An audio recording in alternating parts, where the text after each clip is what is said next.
So hey guys! Today I am here with my promised Run Disney video. This is going to be the top 5 things I wish people told me about Run Disney before I started doing Run Disney. It's basically going to be a crash course and everything you need to know from picking the right race to having the right equipment to what it's like to show up on race day and what it's like to actually do the races. So I'm going to try to give you all of the knowledge that I have learned from all the different races that I've done. And hopefully it will encourage you to sign up for Run Disney because they're a blast. I've taken a year off. I did semi-retire, but that doesn't mean I won't be back someday in the future because I absolutely love it. And in honor of Run Disney, I am wearing my half marathon shirt from the Star Wars light side race in Disneyland. That was one of my favorite races. We'll talk about that more later. Before we go any further in this video, I do want to give you my history of Run Disney so you know that I'm qualified to give you this information. But I have participated in a very large number of Disney races. So I just went through and counted my medals. And I have done 8 Run Disney 5Ks, 3 10Ks, and that includes the Everest Challenge. I've done a half marathon, which was supposed to be a half marathon, but weather dropped it down to 7 miles. 3 10-milers, and 4 half marathons, as well as the Coast to Coast Challenge and the Kessel Run Challenge. So I have paid my dues in the Run Disney realm. I have done quite a few events. My very first 5K was in 2010. It was the Mickey's Halloween 5K. That was actually at Magic Kingdom. And then my last race was the Star Wars Dark Side Half Marathon in 2016. So the first bit of advice I have is to research and pick what race you want to participate in. There's quite a few options at both Disneyland and Disney World, and choosing the race you want to do will heavily influence the rest of the information that you need to have. Each weekend has a little bit of its own culture, so if you love Star Wars, highly recommend doing one of the Star Wars races. If you're an Avengers person, they have the Avengers race in Disneyland. Or there's the Disney World Marathon Weekend, which has it's a little more serious runners in that one because they have the marathon. However, I think the energy around that race is amazing. And then you also have the Princess Half Marathon, which is going to be geared more towards women, although men are welcome. It is more of a girly race. There's a lot more pink and purple involved with that one. So each one of these weekends has its own personality, but they also have their own courses. So these are kind of constantly changing. They're always revitalizing their program. However, from my experience, I've only done one Disneyland race, that was the Star Wars light side, but I've done all of the courses that they previously offered at Disney World. They've switched some of them since I've done them. But my personal favorite course is the Walt Disney World Half Marathon / Princess Half Marathon course.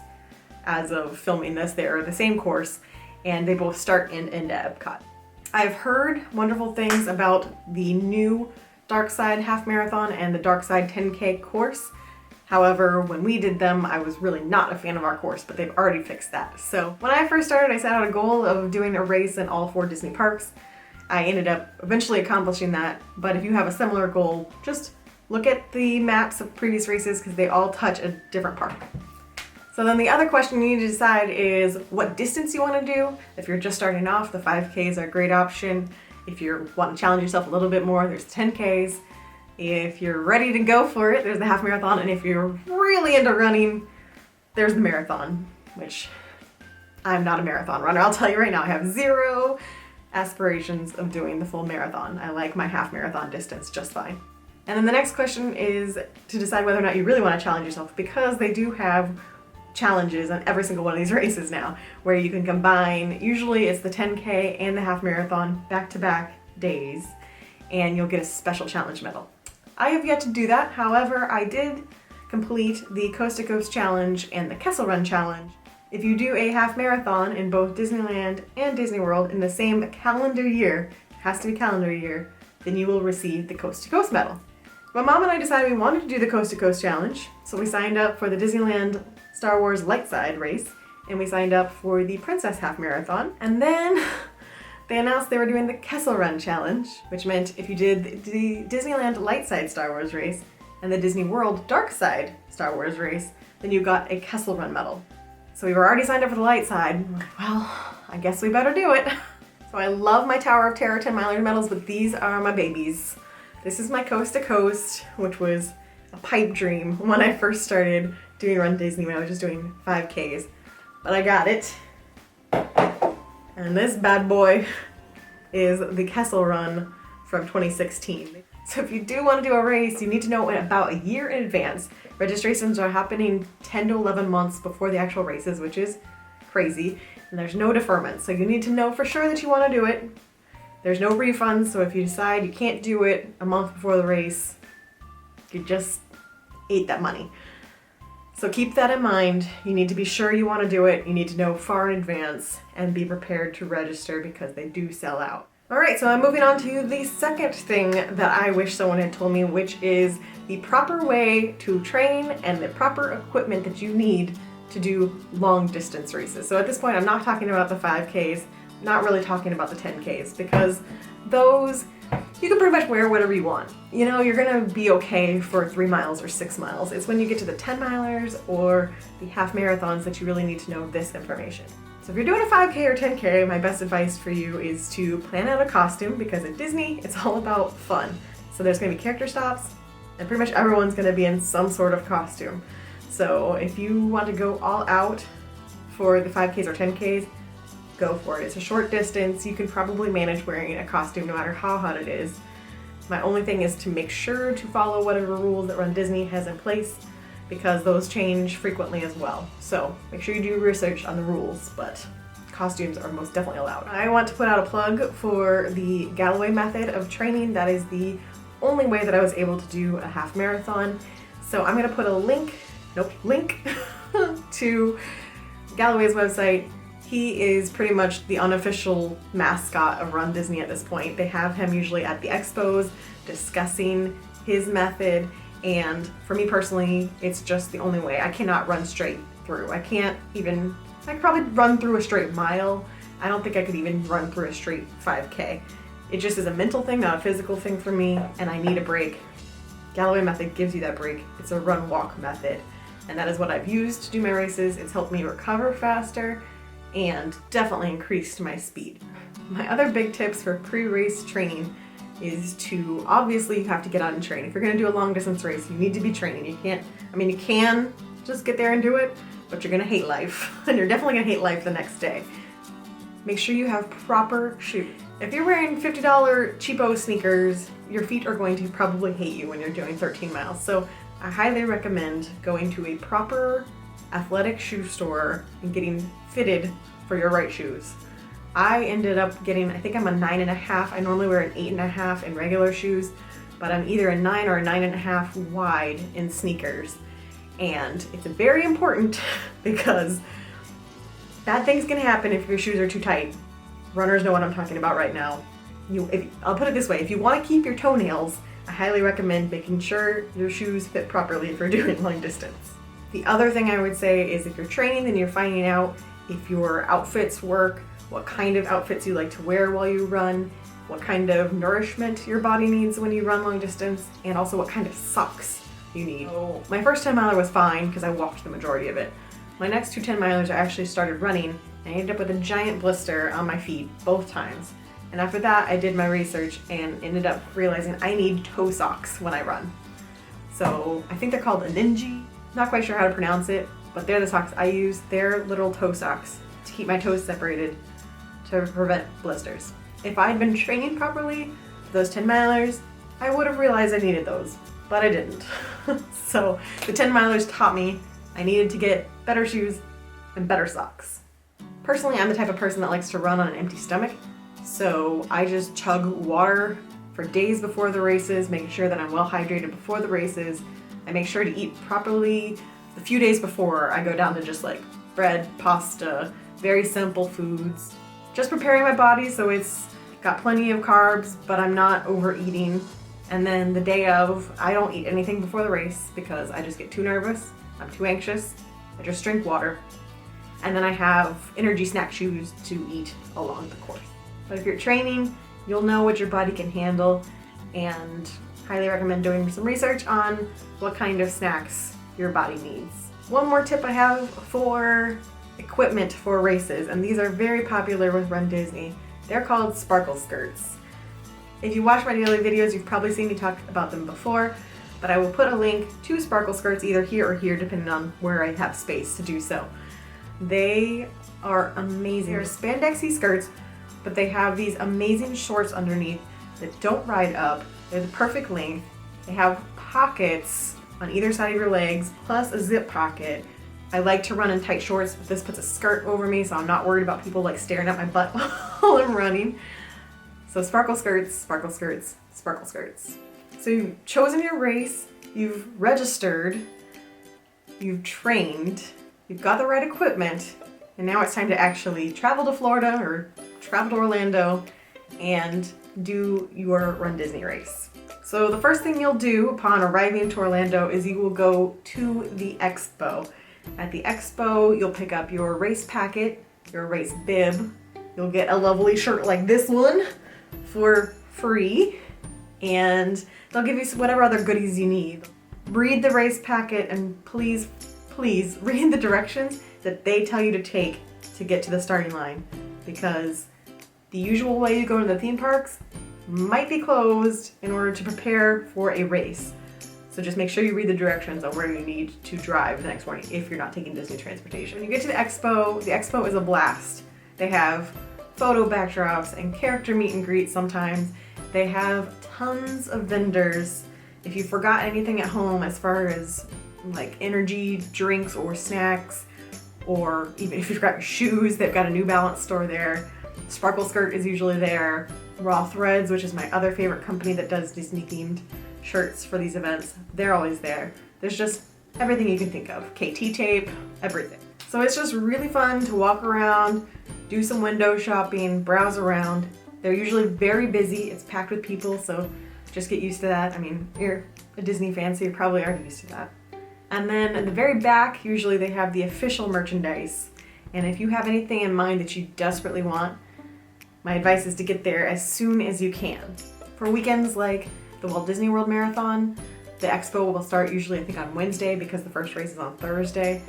If you get there on Saturday, odds are that anything limited is going to be gone. And there is an issue with eBay sellers coming in straight away, especially for the Star Wars races.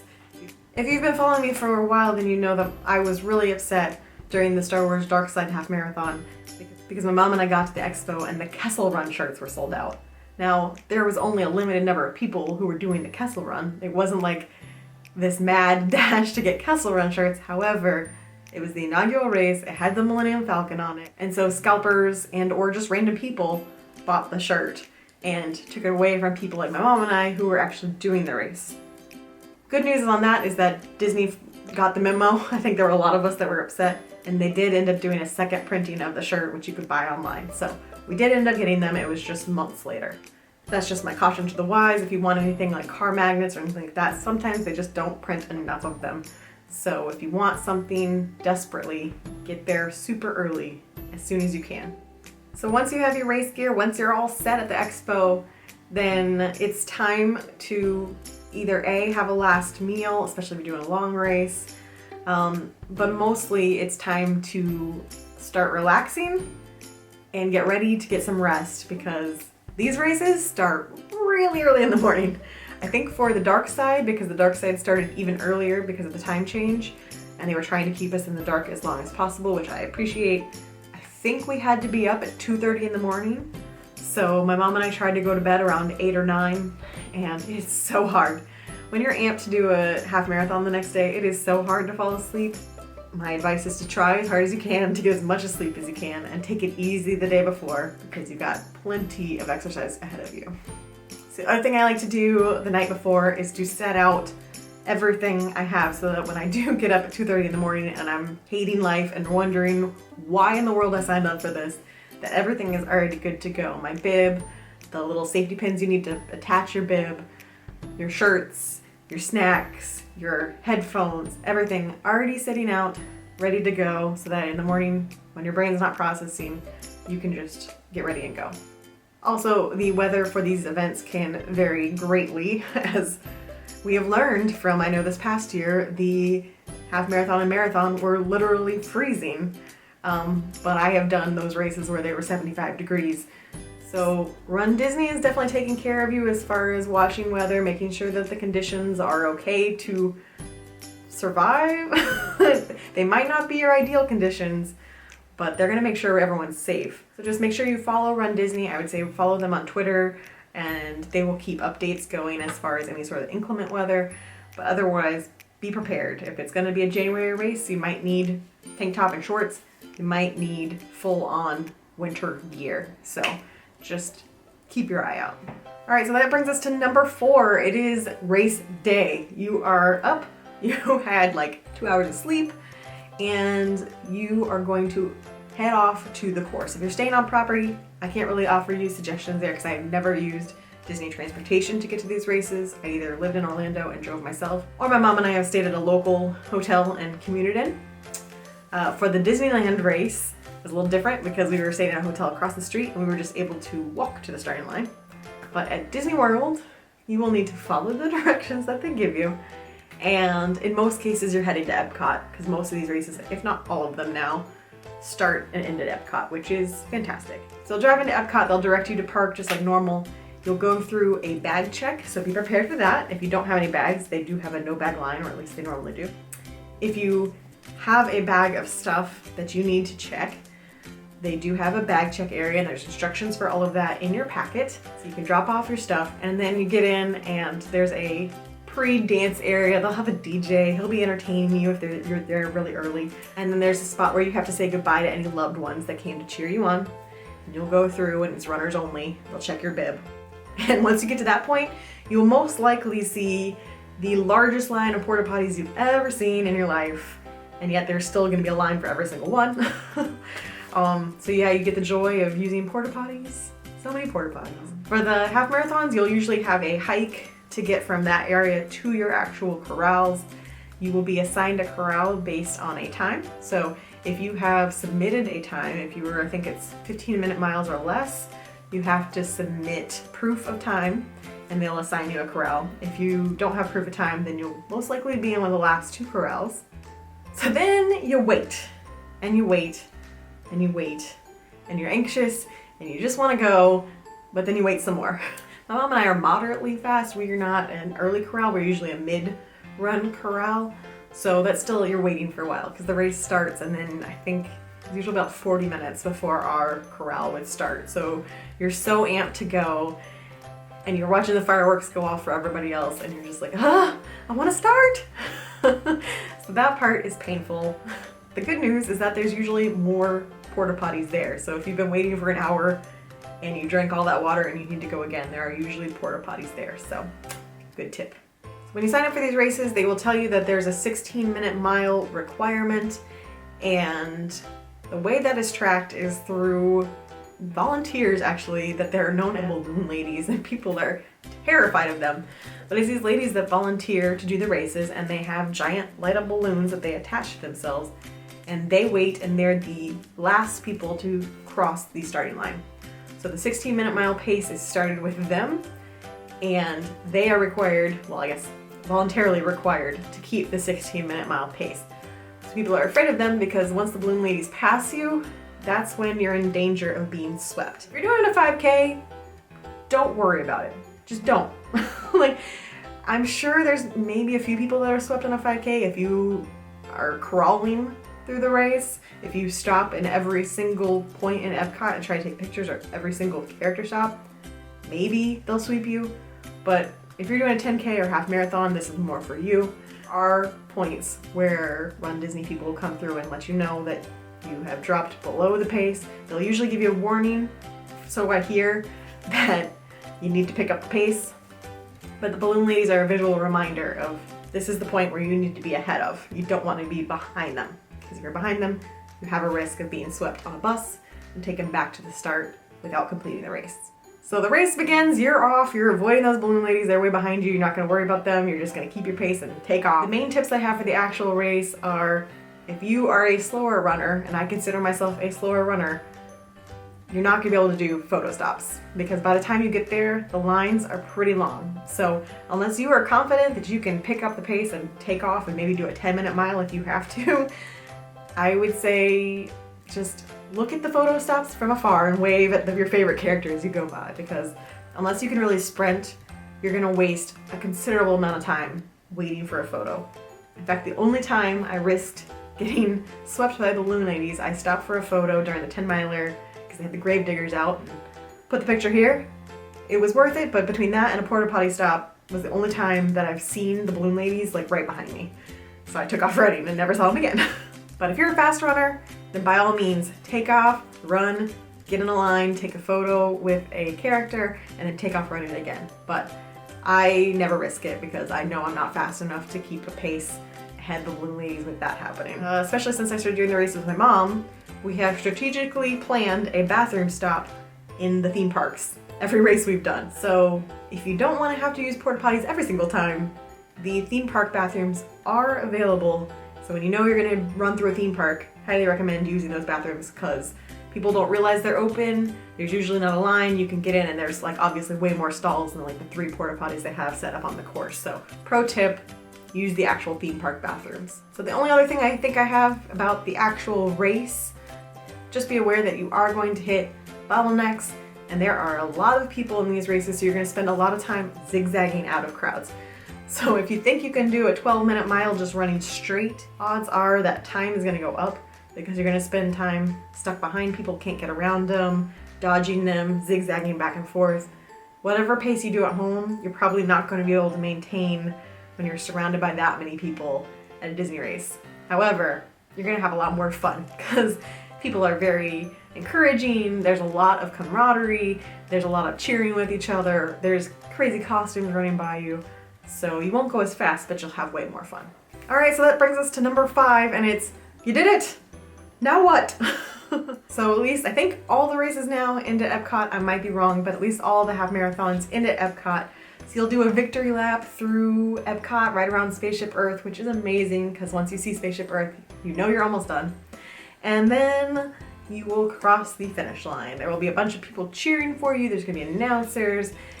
It's gonna be an amazing moment. You might get a little weepy like I did on my first time. And it's just a wonderful time. There's gonna be photographers everywhere. Disney does supply their own photographers for these races, so you will have pictures along the course. And then right past the finish line, there will be a bunch of volunteers handing out medals. So you just pick one and they'll hand you your medal. At Disneyland, you will finish somewhere between, it's like in Disney, I was about to call it Disney Springs, in downtown Disney, kind of near the hotels. And it's a similar thing. You finish and they escort you through the next little group to where the volunteers are giving out the medal. So it's not that different.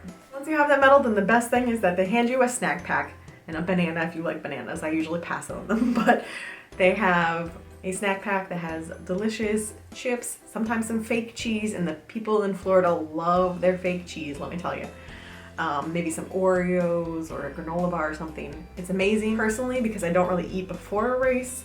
Once the race is over, I try to eat something immediately because I've been eating snack chews but haven't had real sustenance the whole race. So I try to eat something because otherwise my stomach starts hating life. So I'll try to sit down, have a little snack. If I packed a bag, then I will put different shoes in the bag, like flip-flops or UFOs or UFOs or however those are pronounced. Super comfortable flip-flops that they also sell at the expo. I like to have a change of shoes because my feet want to be out of the sneakers at that point. They will have more photo stations to get photos with your medal. You can opt out of that and just go straight through. And then if it's a cold race, they'll usually have Mylar blankets to wrap yourself in, which is good because even if you're really hot at the time, your body can get cold really fast as soon as you stop moving. So highly recommend taking the Mylar blanket and then saving it. Because if you're doing another cold race in the future, you will be really glad you had it because they don't give them out before the race, only after. So my biggest tips for after the race, after you've gone back to your resort, some people recommend ice baths. I did that after the Disneyland half marathon and thought it was torture. Like, I don't know that I had that much benefit from it, but I know that I hated life while it was happening. So more power to you if you could do an ice bath. But for me personally, the biggest recommendation I have is once you get home, once you shower, once you have some food, is to keep moving. After my first half marathon, I just went home and sat on my sofa for the rest of the day, and I slept for 12 hours that night, and then I could not walk the next day. I was in misery. I was an old lady trying to like creep from the bed, and I was just so stiff. Every other race I've done since then, we've gone back out to the parks afterwards, and my recovery has been so much faster. So if you're not living in Orlando, if you're visiting the parks, you're probably going to do that anyway because you can't resist going back out after a race. My biggest tip is to take a little break, but then go out, and even if you're moving really slow, just keep walking because the movement just keeps you from getting super stiff. Plus, you're going to want to go show off those medals anyway, so make sure you wear your medals. Definitely, I highly recommend getting some PhotoPass pictures taken with them, especially at Spaceship Earth. But it's just a great way to celebrate finishing the race is to go to the parks because the cast members will definitely notice you, they will talk with you, and fellow race runners will usually give you a nod or you can be like, good job. You'll get a lot of congratulations from various people, and it's a fun way to celebrate your accomplishment. So I think that's it for my first Run Disney video. Those are the main things, the crash course in doing a Run Disney event that I wanted to share. Obviously there's so much more I could talk about. If it's something you guys are interested in, I would gladly talk about it more. If you want to know more about each specific race, I can definitely do a series on the different races as much as I know about them. Anything else you guys want to know, let me know and I will gladly share my wisdom and advice on this subject. It's obviously something I'm passionate about and I do love doing the events. I'll probably be back someday, just not in 2017 and I guess not 2018 because all the registrations are pretty much over at this point, but maybe 2019 I'll come back from retirement and get back out there. So if you guys have any further questions or any other suggestions on videos you'd like to see about Run Disney, go ahead and leave them down below for me. If you aren't already subscribed, make sure to click the red button to see any future videos I do on this subject. In general, I do weekly vlogs on Mondays, just from my daily life here in Texas with my boyfriend and our 2 dogs.